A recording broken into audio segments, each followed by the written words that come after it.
It's comforting to believe that monsters are born different from us, that evil has a face we could recognize, a warning sign we'd never miss.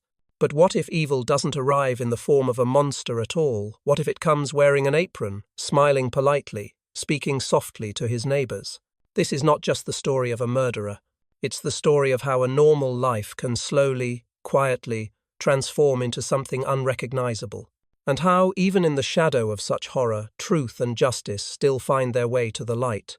July 22nd, 1944.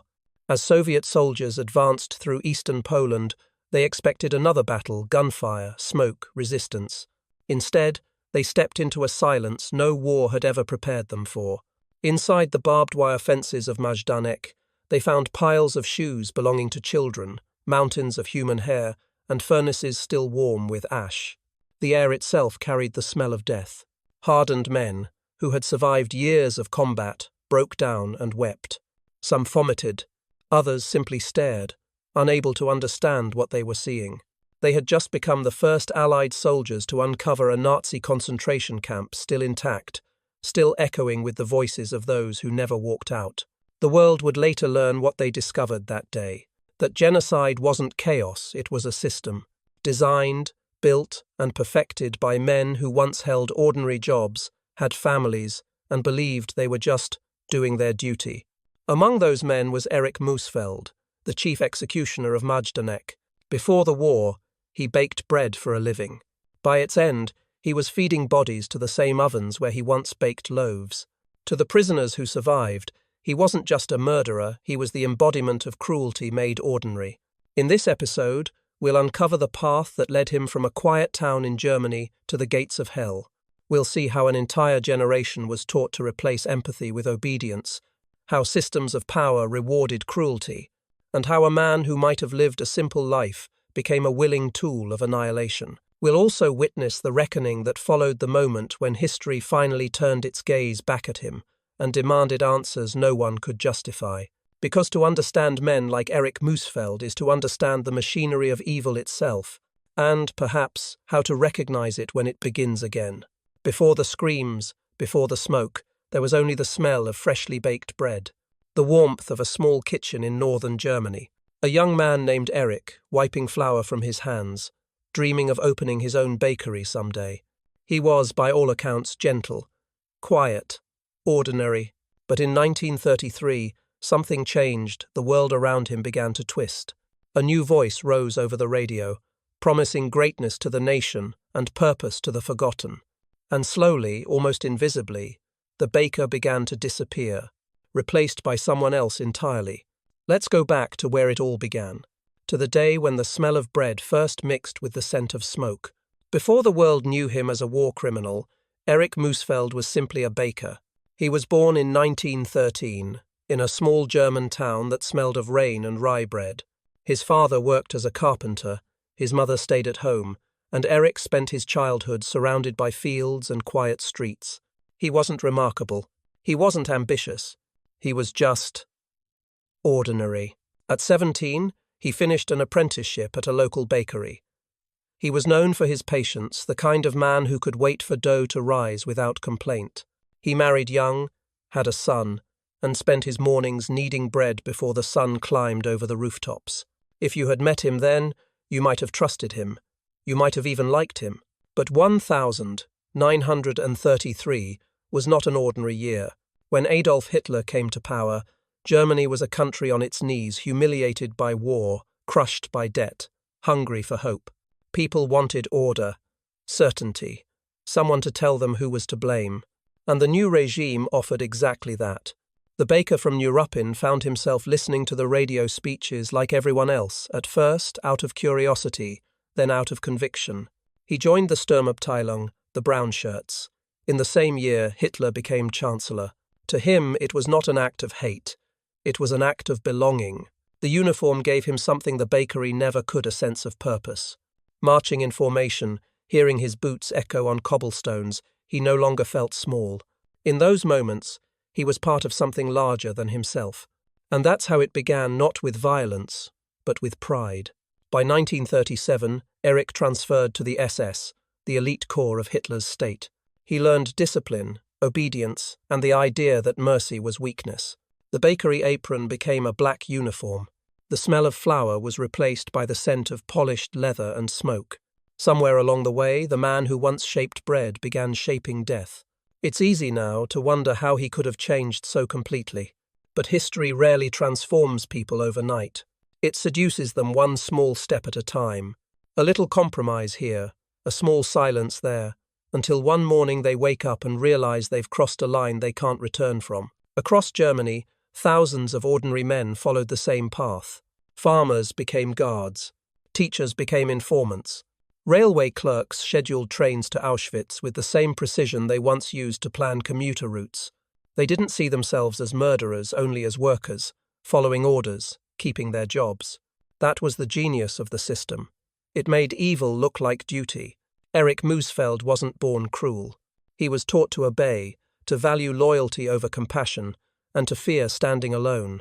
And that's how ordinary people become instruments of extraordinary horror, not because they love violence, but because they stop questioning it. A small lesson hides here. Evil doesn't always announce itself with shouting and flags. Sometimes it comes quietly disguised as safety, routine, and obedience. And the people who commit it are rarely the ones who think they ever could. By 1939, Erich had joined the Totenkopfverbände, the Death's Head units of the SS, men tasked not with fighting on battlefields, but with running camps. He was no longer a baker. He was a cog in something vast, efficient, and merciless. The kind of machine that could turn ideology into industry and human lives into numbers. The war had begun, and so had his true transformation. The ovens that once baked bread would soon burn something else entirely. But to understand how the machinery of death was built, and how it turned men like Erich Muhsfeldt into executioners of unimaginable scale, we must step inside the system that made it possible. Because in the next chapter, we'll see that the Holocaust wasn't the madness of a few, it was the organization of many. By the time Europe was sliding toward war, Erich Muhsfeldt had already found his place in a new kind of army, one that didn't fight for territory, but for ideology. He wore the skull insignia of the SS Totenkopfverbände, the Death's Head units. To outsiders, their name might have sounded symbolic, but inside their world, it was a promise and a warning. These men weren't soldiers in the usual sense. They didn't storm beaches or man the front lines. Their duty was quieter, more methodical. They were the architects and operators of what the Nazis called the final solution. It was their job to build, guard, and perfect the machinery of organized death.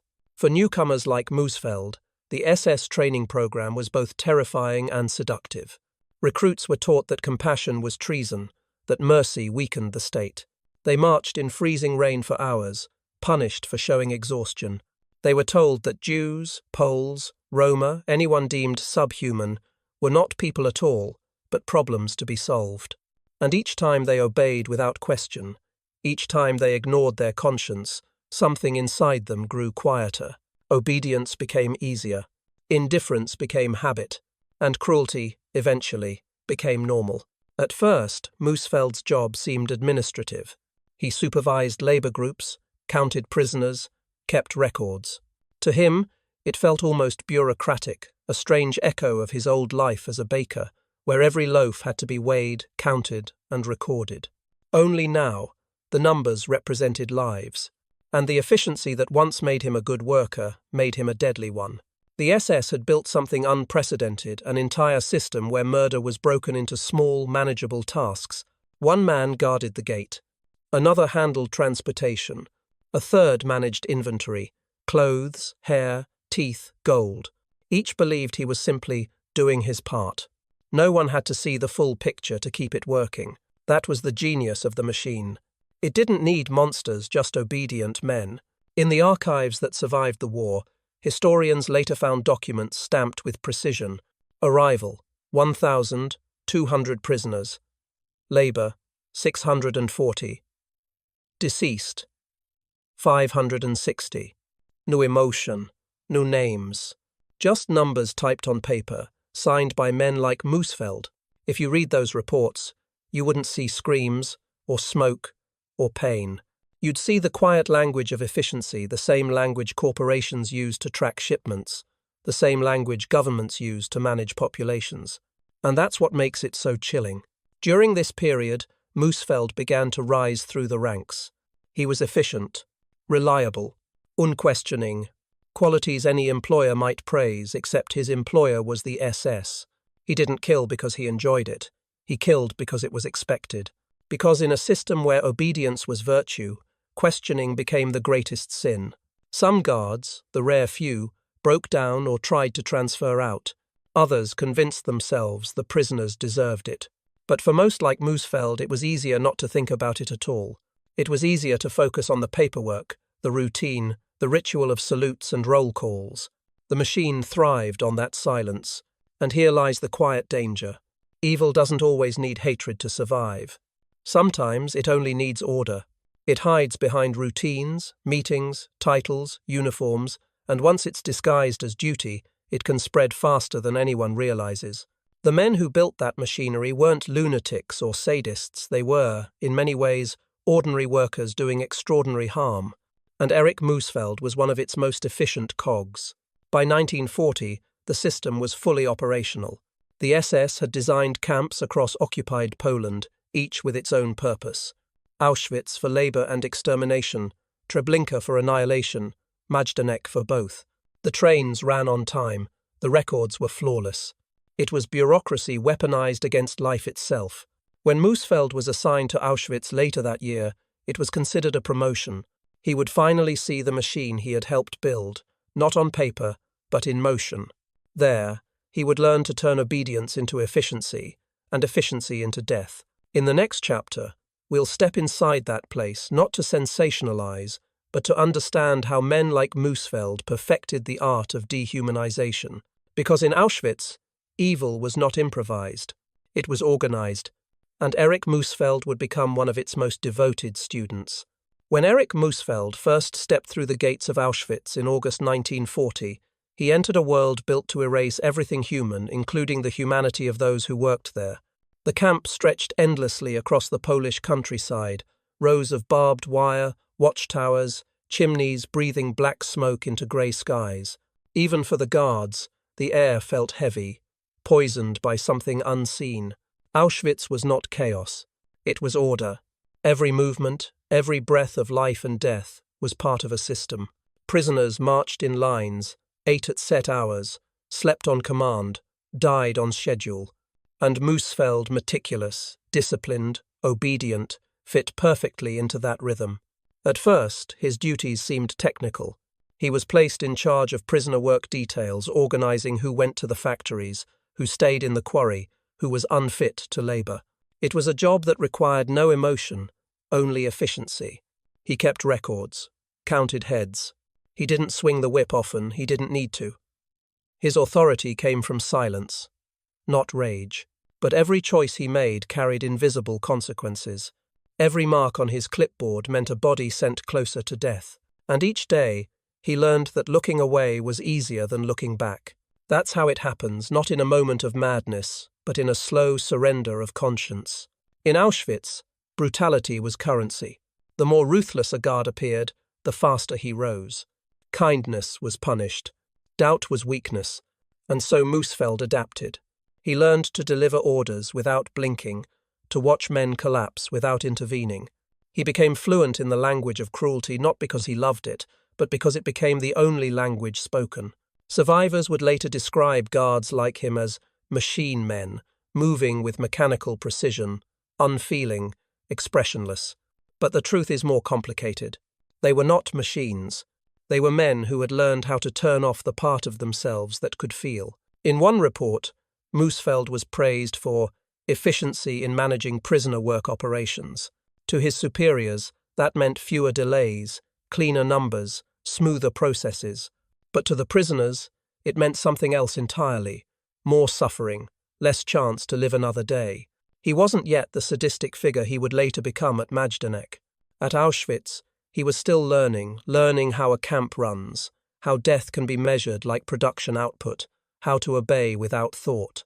He was, as one historian later put it, the perfect student of the Nazi system. There's something haunting about that phrase, perfect student. It reminds us that systems like these don't only rely on leaders or ideologues. They rely on followers. They rely on people who do their jobs well, who take pride in efficiency, who never stop to ask why. When you look at Muhsfeldt's early reports, you don't see a murderer's handwriting. You see a clerk's precision, straight lines, neat margins, every signature perfectly aligned. It's the handwriting of a man who wanted to be good at his work. And that's what makes it so terrifying. The lesson is simple, but deeply human. The most dangerous kind of evil isn't born from hatred. It's born from obedience, from the desire to belong, to succeed, to be seen as reliable in a world that rewards conformity. Most of us like to believe we'd resist, that we'd speak up, walk away, refuse the order. But history whispers otherwise. It tells us that evil often doesn't need our enthusiasm, only our silence. By 1941, Muhsfeldt had become so adept at his duties that his superiors decided to transfer him to a new camp being expanded in eastern Poland. Its name was Majdanek, an experimental facility meant to combine forced labor with mass extermination. There, he would no longer just count prisoners. He would oversee their deaths.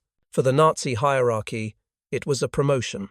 For Erich Muhsfeldt, it was the final step of his transformation from the quiet baker of Neuruppin to the overseer of one of humanity's darkest chapters.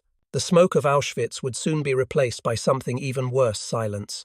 Because in Majdanek, death no longer needed to be hidden behind fences or secrecy. It was open, constant, industrial, and in the next chapter, we will enter that place, the day when the earth itself seemed to scream. By late 1943, the war was beginning to turn against Germany. The Red Army was advancing from the east. Allied bombers filled the western skies, and whispers of Jewish uprisings spread across the occupied territories. At camps like Sobibor and Treblinka, prisoners had done the unthinkable: they had rebelled. To Himmler, this was intolerable. He wanted a message of absolute control, a warning written in blood. That message would be sent from Majdanek. In late October, Erich Muhsfeldt received new orders. Prisoners, mostly Jewish men, women and children, were told to dig long trenches near the camp's perimeter. Each trench stretched hundreds of feet, deep and wide, as if meant for aircraft defense. At least, that's what the guards told them. Some believed it. Others, especially those who had seen too much, already knew what was coming. The wind turned cold that week. Autumn leaves swirled across the barbed wire as the digging continued. A strange stillness settled over the camp, the kind that only comes before something terrible. On November 3rd, 1943, the killing began. From dawn until dusk, machine guns rattled without pause. The SS called it Operation Harvest Festival. They said it was meant to cleanse the Lublin district of Jews. In reality, it became the single largest massacre of the Holocaust, carried out in a single operation. Over 43,000 people murdered in 2 days. Loudspeakers around the camp blared cheerful marches, Wagner, Beethoven, even folk songs to drown out the gunfire and the screams. Prisoners were ordered to undress, to hand over their clothes, their shoes, their glasses, their last possessions. Then they were lined up in groups of 50, marched toward the trenches they themselves had dug. Inside, the earth was already slick with blood. Guards lined the edges, rifles ready. Among them stood Erich Muhsfeldt. Witnesses would later testify that he moved like a man possessed, barking orders, checking ammunition, pacing the perimeter as if conducting a grim symphony. When the guns began, he didn't flinch. The killing lasted for hours. The air filled with dust and gunpowder. The ground trembled under the weight of falling bodies. When ammunition ran low, soldiers paused only long enough to reload, then the shooting resumed. By evening, the trenches were overflowing. Some prisoners were still breathing when the next wave arrived. They were shot where they lay. By nightfall, the camp was silent again, except for the faint hum of the generators and the music still playing from the loudspeakers. One survivor, hidden beneath a pile of bodies, later recalled hearing a guard say, "Even the earth is full. There's no more room for them." For 2 full days, the killing continued not only at Majdanek, but also at Trawnicki and Poniatowa camps nearby. The Nazis called it harvest. But what they harvested was life itself. By the end of November 4th, more than 43,000 people were dead. The trenches were covered with thin layers of dirt, though the ground kept shifting for days as if the earth itself was breathing, refusing to hold so much death. That's why survivors later said, "On those days the earth screamed." For Muhsfeldt, the massacre marked a turning point. Something inside him, whatever small remnant of conscience remained, was gone. From that point forward, cruelty became his craft. He was promoted, praised, and given more authority. To the SS, he was efficient, reliable, loyal. To the prisoners, he was a ghost, the face of an evil that never looked tired, never looked sorry. Historians often struggle to describe events like these. Statistics can't capture the sound of 43,000 voices silenced. Photographs can't show the smell of gunpowder and soil. Even survivor testimonies, powerful as they are, can only touch the edges of what happened. Because there are moments in history so vast, so unbearable, that language itself seems to collapse under their weight. And yet, those moments matter most because they remind us how easily order can turn into extermination, and how quickly human beings can learn to live beside horror. The lesson of Operation Harvest Festival is simple, but eternal. When a society decides that some people are less than human, it can justify anything. It can dig trenches and call them defense ditches. It can shoot families and call it order. It can murder thousands and call it harvest. And the ones who carry out those acts, people like Muhsfeldt, rarely see themselves as villains. They see themselves as professionals. After the massacre, Majdanek's soil turned black from ash and rain. The trenches were covered, the music stopped, and the SS returned to their routines. To the outside world, it was just another day of war. But for those who survived, time itself changed. They said the camp was never quiet again, that at night, the ground seemed to whisper the names of the dead. When the operation ended, Muhsfeldt didn't rest. He had proven himself to his superiors, and they rewarded him with more power control over the crematoriums themselves. It was no longer enough to kill. Now, he would oversee the destruction of every trace that those people had ever existed. And so begins the next chapter. Inside the furnaces of Majdanek, where smoke replaced faces, and where the man once called a baker finally completed his transformation into something far worse than a murderer. After Operation Harvest Festival, Majdanek changed. The smell of gunpowder faded, but a new stench took its place, the smell of burning flesh. The trenches were sealed, the guns silenced, yet the killing continued, this time not in the open fields, but behind the concrete walls of the crematorium. And standing at the center of it all was Erich Muhsfeldt.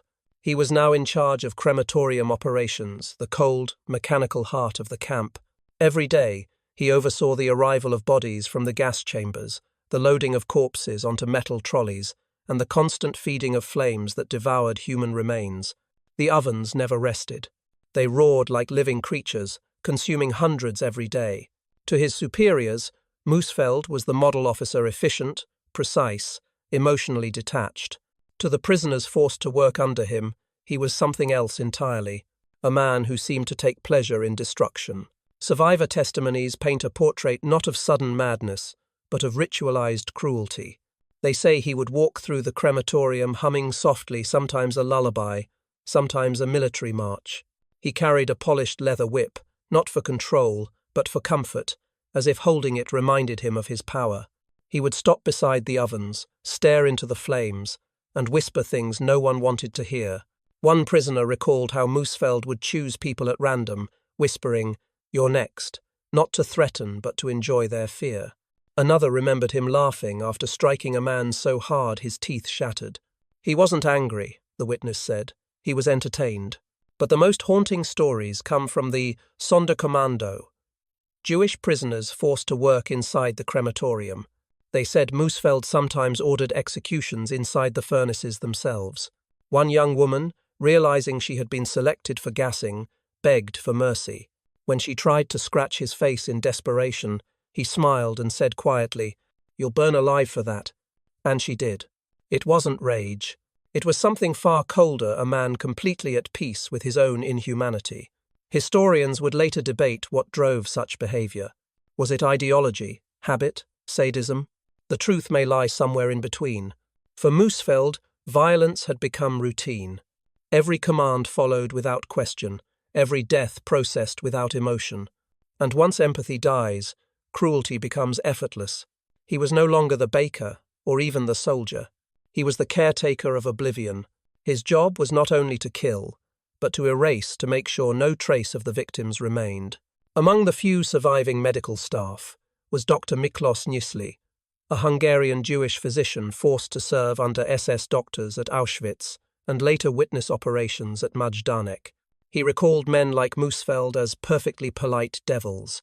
They would discuss the day's work over coffee, then return to oversee executions as if continuing an ordinary task. In one account, Nyszly described an incident that captures the essence of this horror. A young girl, perhaps 16, survived a gassing. When she was discovered still breathing, Nyszly pleaded for a chance to save her life. Muhsfeldt refused. He pulled out his pistol and shot her in the back of the head. Then he turned to Nyszly and said, "Now your count is correct." That sentence, "Now your count is correct," says everything about how far he'd fallen.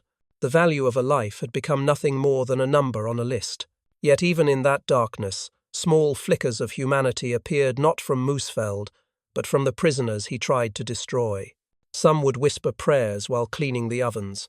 Others risked their lives to smuggle notes, photographs, or scraps of names into hidden corners, hoping someone, someday, would remember them. In a place built to erase identity, they fought to leave behind proof that they existed. And that, in the end, may be what separated them from men like Muhsfeldt. They still believed life had meaning even when surrounded by death. A lesson remains here, heavy but necessary. Cruelty doesn't always wear rage on its face. Sometimes it smiles. Sometimes it hums a song. And sometimes it does its job so quietly that others mistake it for normal. The Holocaust teaches us that evil does not always scream. More often it whispers, and the world turns its head away. By mid-1944, as the Soviet army moved westward, Majdanek was on the brink of collapse. The SS began destroying evidence, dismantling gas chambers, burning documents, filling in mass graves. Muhsfeldt was transferred once again, this time back to Auschwitz-Birkenau, where the killing of Hungarian Jews had reached an industrial scale. There, he would continue his grim expertise not as a soldier defending his nation, but as a man desperately clinging to a system built on lies. The empire he served was crumbling, and soon its monsters would have nowhere left to hide. Because when the Reich began to fall, the camps began to move, and so did the men who ran them.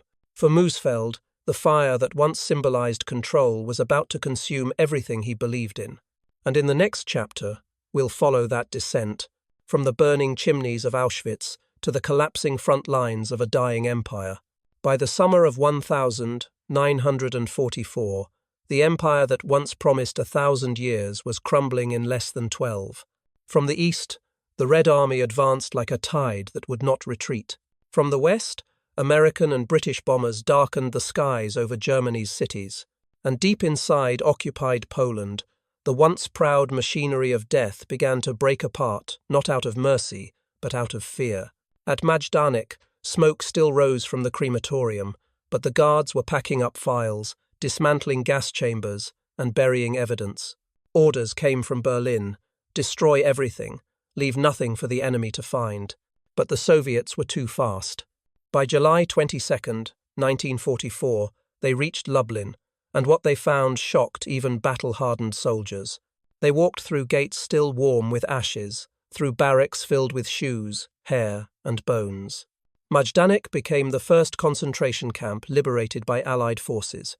It was the first undeniable proof of the Nazi death system, and the name Erich Muhsfeldt appeared again and again in the records they found. But Muhsfeldt was already gone. 2 months before the liberation, he had been transferred back to Auschwitz-Birkenau, promoted to oversee crematorium operations during the mass extermination of Hungarian Jews. In that final year, Auschwitz had become a storm, a factory running at the speed of collapse. Trains arrived day and night. Entire families vanished into smoke within hours of arrival. Muhsfeldt, now a veteran of organized killing, worked with mechanical calm. He gave orders, signed forms, drank coffee, and watched the flames. To him, it was just another day of duty in a world falling apart. But even the most obedient cogs feel the tremor when the machine begins to fail. By autumn, rumors spread that the Allies were closing in, that the Führer's dream was ending. Some guards began to desert. Others destroyed documents, hoping their names would vanish with the smoke. Muhsfeldt stayed not out of loyalty, but because he had nowhere else to go. In January 1945, as the Red Army approached Auschwitz, the SS evacuated the camp. Tens of thousands of prisoners were forced on death marches through the freezing Polish winter. Those who collapsed were shot where they fell. Those who survived walked until their feet bled through their shoes. Among the guards driving them forward was Erich Muhsfeldt. Witnesses would later recall seeing him during these marches, pistol in hand, face expressionless, shooting the weak without hesitation. He had become what the system had made him, a man incapable of mercy, even as the world around him dissolved. When the Nazis could no longer hide behind barbed wire, they hid behind uniforms. They told themselves they were soldiers again, not murderers. And so, as the camps fell, Muhsfeldt was reassigned to Flossenbürg concentration camp, tucked deep in Bavaria near the Czech border. By then, he was no longer the overseer of a vast crematorium, just another officer trying to survive the end. But even in its death throes, the regime demanded blood. At Flossenbürg, Muhsfeldt continued to enforce brutal discipline. He oversaw roll calls that lasted hours in freezing wind, executions without trial, and daily beatings. When the camp began to evacuate in April 1945, he joined the column of guards marching prisoners south, another death march, another trail of corpses left on the roadside. A survivor later said, "He looked thinner, paler, but his eyes were the same, empty, as if they had forgotten what they once were." By the end of April, the Reich had less than a week left to live. Berlin was burning. Hitler had sealed himself inside a bunker, and Muhsfeldt, once a proud SS officer, was nothing more than a fugitive, wandering through the wreckage of the world he helped build. He could have escaped, hidden under a false name, like so many others did. But fate, or perhaps something resembling justice, had other plans. When American troops liberated Flossenbürg on April 23, 1945, they found him wounded and delirious, hiding among the remnants of his own victims. The war ended 2 weeks later. Germany surrendered. The camps stood silent, and for the first time in years the ovens were cold. Muhsfeldt was arrested by Allied forces and placed in a military prison. He told his interrogators the same thing every Nazi officer said: "I was only following orders." But the world was no longer willing to accept that answer. The age of silence was over. A quiet truth lingers here. When a system built on lies collapses, its servants are left naked, stripped of uniforms, titles, excuses. And in that nakedness, the truth of who they really were finally emerges. For Muhsfeldt, that truth was unforgiving. He was no longer the efficient officer, no longer the man of order and control. He was just a murderer, waiting for judgment. In the months that followed, the Allies began to rebuild a sense of justice from the ashes of war. Military courts were established. Trials began. The world was ready to confront the men behind the machinery. And so, in the winter of 1947, in a courtroom in Kraków, Poland, Erich Muhsfeldt would once again hear his name, not shouted in salute, but read from a list of the condemned. Because even in the ruins of an empire, justice still remembers. Winter, 1947. Poland was frozen in silence, a silence different from wartime, but heavy all the same.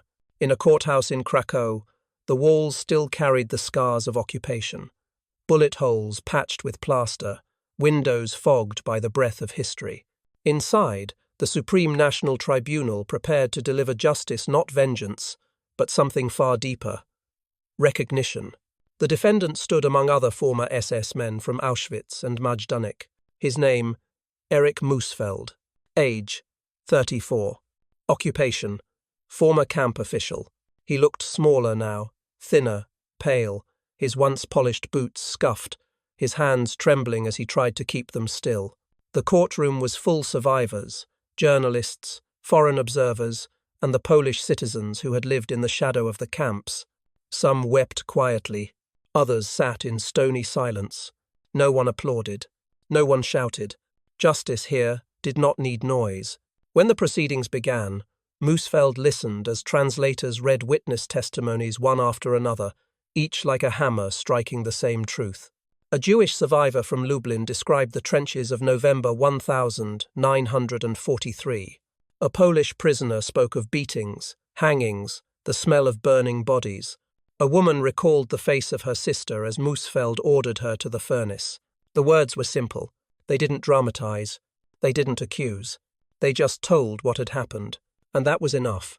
When it was his turn to speak, Muhsfeldt repeated the same refrain that echoed in courtrooms across Europe. I only followed orders. He claimed he had no choice, that disobedience meant death. He said he was just one man in a machine too large to stop.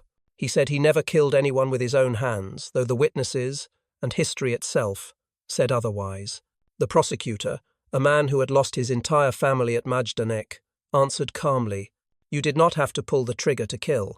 You only had to keep the ovens warm." There was no shouting, no anger, just the unbearable quiet of truth laid bare. During the month-long trial, Muhsfeldt showed little remorse. He denied direct participation in certain killings, but admitted enforcing discipline. He blamed his superiors. He blamed the times. He blamed the war. But the faces in the courtroom, gaunt, hollowed, yet unbroken, reminded everyone that this was not a story about politics or orders. It was about choice. Because even in the machinery of genocide, there were always moments to choose, to refuse, to walk away. He never did. On December 22nd, 1947, the verdict was delivered. Guilty of crimes against humanity, mass murder, and participation in the extermination of civilians. The sentence, death by hanging. It was read in a calm voice, without triumph. The judges didn't smile. The survivors didn't cheer. Justice here was not about satisfaction. It was about balance, an attempt, however imperfect, to realign the moral axis of a world that had spun off course. The execution took place 1 month later, January 24th, 1948, inside Krakow's Montelupich prison. The chosen method was symbolic, deliberate. No gallows. No drop. Just a rope and a wall hook, the same way Muhsfeldt had once killed prisoners at Majdanek. He was brought in quietly. No priest. No farewell. When asked for his final words, he said none. Perhaps there was nothing left to say. A guard placed the rope around his neck, secured it to the hook, and kicked away the stool. It took several minutes. No one looked away. When it was over, the doctor nodded. The record simply read, "Execution completed at 6:14 a.m. His body was later sent to the Jagiellonian University, where medical students used it for anatomical study, a final, silent irony. The man who had turned human beings into waste became, in death, an anonymous specimen. His wife had died in an Allied bombing raid. His son had vanished on the Eastern Front, never heard from again. There was no one left to claim his remains. No flowers, no prayers, no name on a grave. Only the memory of what he had done preserved in testimony, in archives, and in the unspoken grief of those who survived. The lesson of Krakow was not about revenge, it was about truth. The world had learned that justice can be slow, imperfect, even painful, but it must exist, or humanity itself begins to disappear. In those post-war years, amid rubble and ruin, the idea of crimes against humanity was still new. It was born from trials like this one, from names like Muhsfeldt's, to remind future generations that the law must protect not power, but people. And yet, as the decades passed, the world began to forget. Majdanek faded into history books, overshadowed by bigger names, bigger battles. The photographs yellowed, the testimonies grew faint, and soon, the story of the baker who became a butcher was known only to those who still cared to remember. But remembrance is more than memory, it's responsibility. And that's where our story now turns. To the generations that came after, to the people who never lived through war but must carry its lessons still. Because forgetting is the first step to repetition. When the war ended in 1945, the world promised it would never forget. But promises fade faster than memories. At first, the images from Majdanek, Auschwitz, and Buchenwald filled newspapers across the globe. American soldiers who helped liberate the camps wrote home about what they had seen: piles of bodies, living skeletons, the smell of death that no wind could carry away. Some wept. Others took photographs, not because they wanted to, but because they needed proof. Proof that this nightmare was real. But back home, across the ocean, disbelief came quickly. How could this happen? People asked. Surely the numbers are exaggerated. Surely no civilized nation could build factories to burn human beings. It's painful to admit now, but for a time, even in America, some didn't believe. Not because they were cruel, but because the truth was too monstrous to comprehend. In the early post-war years, as Europe rebuilt, attention shifted. The Cold War began. Germany became an ally against a new enemy, the Soviet Union. And in that political shift, the horrors of the camps began to blur into the background. The men who had designed the machinery of death were gone, tried, executed, or vanished. And for many Americans, the Holocaust became a chapter in someone else's history far away, long ago. But history has a quiet way of returning when it's ignored. In the 1950 seconds, American soldiers stationed in Germany began visiting the ruins of the camps that they had once liberated. What they found disturbed them, not just the remnants of gas chambers, but the silence surrounding them. Local townspeople walked past without speaking. Children played near abandoned watchtowers. The world, it seemed, was ready to move on. Yet, as survivors began to emigrate to the United States, the silence started to break. In New York, Chicago, and Los Angeles, Jewish refugees told their stories quietly, painfully, often to people who didn't know how to respond. One survivor said, "When I came to America, I thought I left the camp behind. But the camp never left me." Slowly, Americans began to listen. Documentaries were made. Schools started teaching the word Holocaust. Presidents visited memorials and spoke the phrase that would echo through generations. Never again. But never again is more than a slogan. It's a responsibility one that doesn't end with remembering the victims, but with recognizing the warning signs when they return. Because history doesn't always repeat itself in the same uniform or under the same flag. It repeats in whispers, in prejudice, in dehumanization, in the moments when we decide that some lives matter less than others. For Americans, the legacy of men like Erich Muhsfeldt is not just about Europe's past, it's about humanity's future. It's about understanding how ordinary people, in any nation, can be drawn into extraordinary evil when fear, nationalism, or obedience replace empathy. When we see hate groups rise again, when conspiracy replaces truth, when cruelty hides behind bureaucracy, those are the echoes of Majdanek. That's when remembrance becomes a weapon of resistance. In 1979, decades after Muhsfeldt's execution, a group of American veterans returned to Poland. They visited Majdanek, now preserved as a museum. The crematorium still stood blackened, silent. One of the veterans, now grey-haired, placed his hand on the cold brick and said, "I thought the war ended. But this place reminds me it never really does. It just waits for us to forget." Those words could have come from any of us, because forgetting is easier. Forgetting means not having to feel the weight of what people can do to each other. But forgetting also opens the same door that history once walked through. That's why this story of a baker turned butcher, of a camp turned tomb, of a world turned cold must keep being told. Not to sensationalize, not to terrify, but to humanize. To remind us that every number once had a name, every victim once had a heartbeat, and every man like Erich Muhsfeldt once had a choice. Here's the truth we must hold on to. Justice can punish the guilty, but only memory can protect the living. And as long as there are voices willing to tell these stories in classrooms, on screens, in whispered conversations between generations, then perhaps, in some small way, those who died at Majdanek have not been erased after all. The ovens of Europe are cold now, but the fire of remembrance must stay warm, because when we stop remembering, the earth begins to scream again. And in our final chapter, we'll reflect not on death, but on life, on resilience, and on the strength of remembering what must never be repeated. When the gates of Majdanek were opened in 1944, the world looked into an abyss, and for a moment, that abyss stared back, showing us everything we are capable of, both the monstrous and the miraculous. We saw how human hands could build factories of death. But we also saw how other hands, soldiers, survivors, Ordinary men and women could lift the world out of the ashes. In the years that followed, nations rebuilt cities, wrote laws, created memorials. But no monument, no courtroom, no verdict could truly measure the cost. 6 million Jews, millions of others, Poles, Roma, prisoners of war, political dissidents, the disabled, the forgotten, each one a heartbeat, a story, a universe, and among the ashes of their lives stood the reminder that evil is not an alien force. It is human.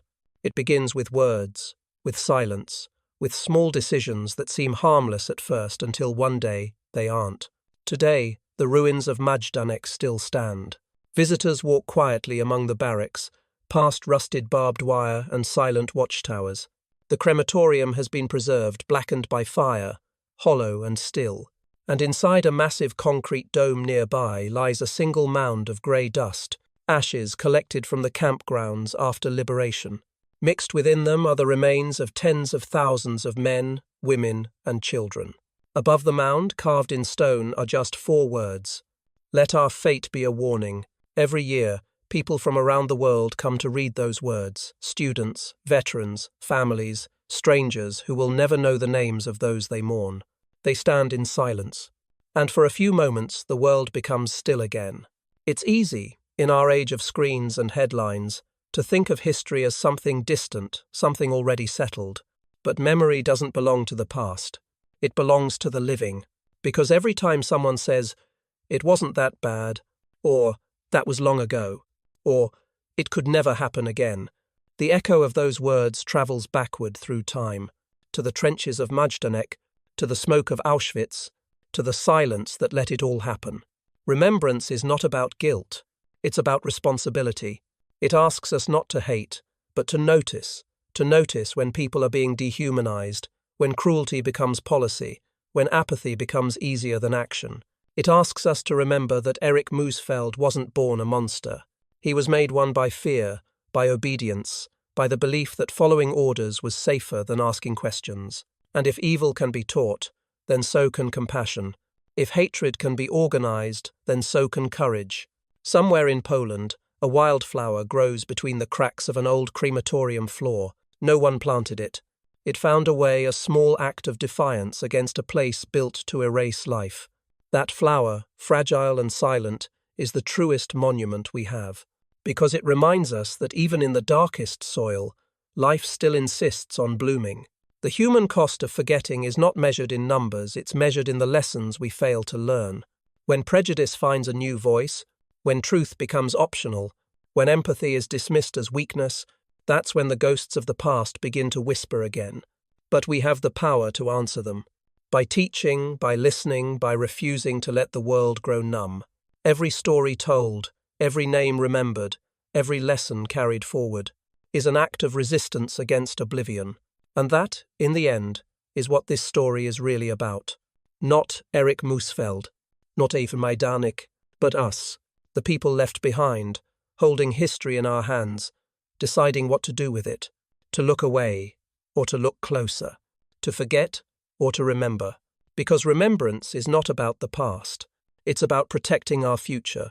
If this story moved you, share it not for views, not for numbers, but because every share keeps one more voice alive. Every click, every conversation, is a small promise that what happened once will never happen again, so that when the world grows loud with hate and the earth begins to tremble, we can answer, with the strength of memory, and whisper back, "Not this time,